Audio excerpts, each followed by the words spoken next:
Halo Achievers, jumpa lagi dengan saya, Sersahala Freddy Simanjuntak dalam pelajaran Ekonomi Lintas Minat. Kali ini kita akan membahas tentang uang. Siapa yang tidak mengenal tentang uang? Mungkin kita sering mendengarkan bahwa uang itu sangat berharga dan memiliki arti yang sangat penting di dalam kehidupan kita sehari-hari. Betul bukan? Baik, Achievers, untuk lebih jelasnya, mari kita simak video berikut ini.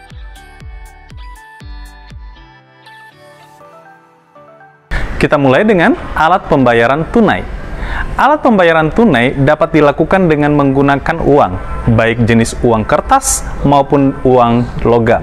Dalam peredarannya, uang tersedia dalam berbagai jenis pecahan untuk memudahkan transaksi antara satu dengan yang lain. Agar kebutuhan uang tunai di masyarakat dapat terpenuhi, ada 4 kegiatan strategis yang menangani kegiatan uang tunai yang dilakukan sebagai berikut. Yang pertama, melakukan penelitian dan perencanaan yang matang sebelum menerbitkan uang baru.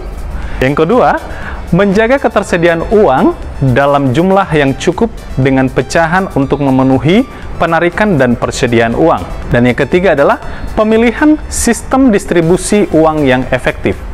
Dan yang keempat, kebijakan yang lebih mendorong keterlibatan perbankan maupun lembaga lain dalam membantu tugas peredaran uang. Achievers, jika kita melihat kembali bagaimana sejarah uang, saya mau bertanya kepada kita terlebih dahulu. Jika Anda mempunyai banyak uang, kira-kira apa yang Anda lakukan? Pertanyaan yang kedua, apakah semua barang yang Anda inginkan dapat Anda beli? Kemudian, bayangkan jika Anda tidak pernah mengenal uang. Bayangkan semua barang yang ingin Anda miliki, Anda harus tukarkan dengan barang yang lain. Dan yang keempat adalah, apa hal yang mempermudah kegiatan sehari-hari atau menghambat kegiatan dalam proses transaksi jual-beli?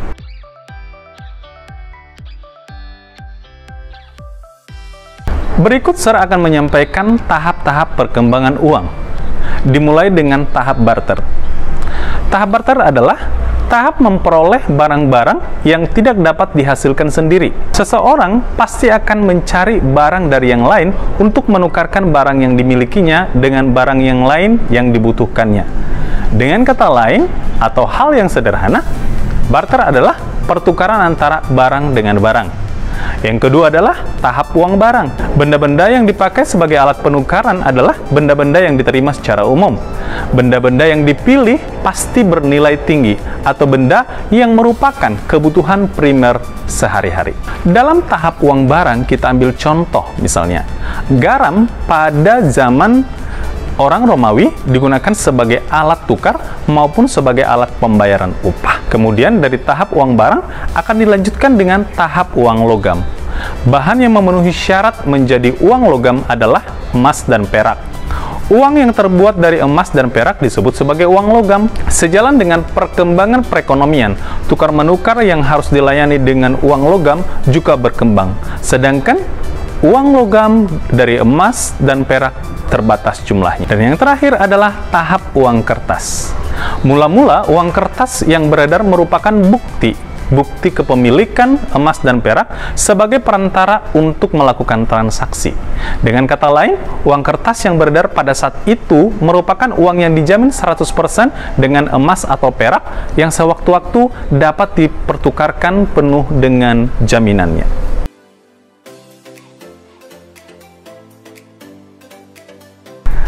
Nah, dari sejarah dan tahap-tahap perkembangan uang tersebut, maka beberapa ahli atau tokoh ekonomi mendefinisikan. Yang pertama adalah Edward Shapiro. Uang adalah suatu benda yang umum yang diterima oleh masyarakat untuk pembayaran, pembelian barang, jasa, dan barang berharga lainnya untuk pembayaran utang. Yang kedua adalah Sir Dennis Holme Robertson mengatakan bahwa uang adalah sesuatu yang bisa diterima dalam pembayaran untuk mendapatkan barang.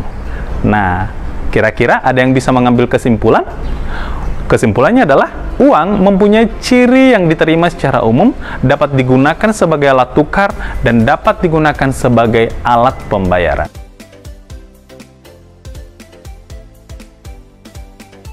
Achievers, sebelum kita memiliki uang, dan uang tersebut kita gunakan dalam kegiatan sehari-hari.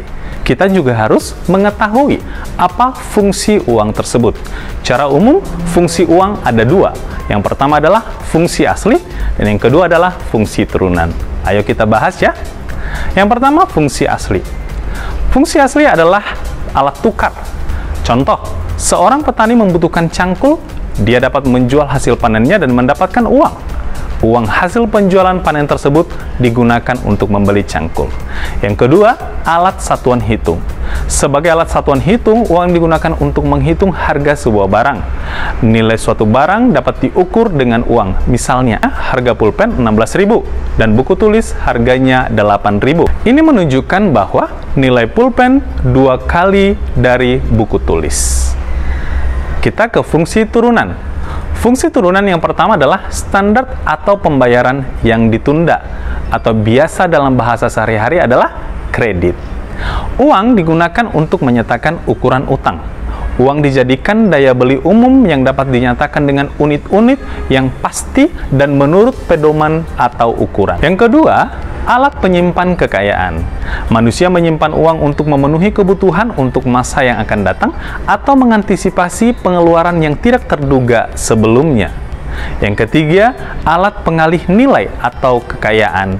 Misalnya, Bapak Ali berencana ke Jakarta. Ia kemudian menjual asetnya di Pekanbaru dan membeli kembali aset di Jakarta. Karena tidak mungkin memindahkan fisik rumah bangunan dari Pekanbaru ke Jakarta. Otomatis, Bapak Ali harus menjual dulu di Pekanbaru dan membelinya di Jakarta. Sehingga uang berfungsi sebagai alat pengalih nilai.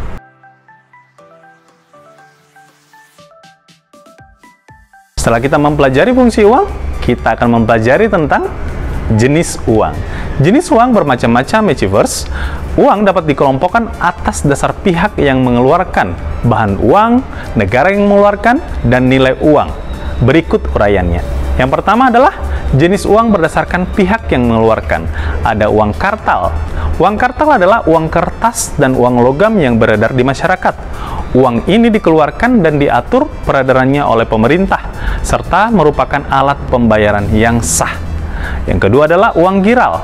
Alat pembayaran berupa cek, bilet giro, dan sejenisnya. Uang giral dikeluarkan oleh bank tertentu dan digunakan sebagai alat pembayar. Jenis uang selanjutnya adalah berdasarkan bahan uang. Uang logam adalah uang yang bahannya terbuat dari logam berupa emas dan perak dan logam lainnya yang beredar sebagai alat pembayaran. Uang kertas adalah uang yang bahannya terbuat dari kertas serta penggunaannya diatur oleh undang-undang. Jenis yang ketiga adalah berdasarkan negara yang mengeluarkan. Uang dalam negeri. Uang yang dikeluarkan oleh negara yang bersangkutan. Rupiah adalah uang yang dikeluarkan oleh pemerintah. Uang luar negeri adalah uang yang beredar dalam suatu negara, tetapi negara lain yang mengeluarkan. Mari kita sebutkan contoh-contoh jenis uang luar negeri. Ada yen, dolar, ringgit, peso, pound sterling, euro. Nah, Achievers, uang luar negeri biasa disebut juga sebagai valuta asing. Dan yang keempat adalah jenis uang berdasarkan nilai uang. Ada uang nilai penuh. Apa yang dimaksud dengan nilai uang penuh? Uang yang nilai bahannya terdapat pada standar emas. Nilai uang tersebut sesuai dengan bahan yang terkandung pada bahan uang. Jika uang emas mengandung emas misalnya 5 gram, maka nilai uang dalam pertukarannya juga seharga emas 5 gram. Yang kedua adalah uang tidak bernilai penuh. Merupakan uang yang nilai bahannya lebih kecil dari nilai nominalnya. Misalnya, uang kertas Rp10.000 mungkin saja nilai bahannya hanya 500 perak saja.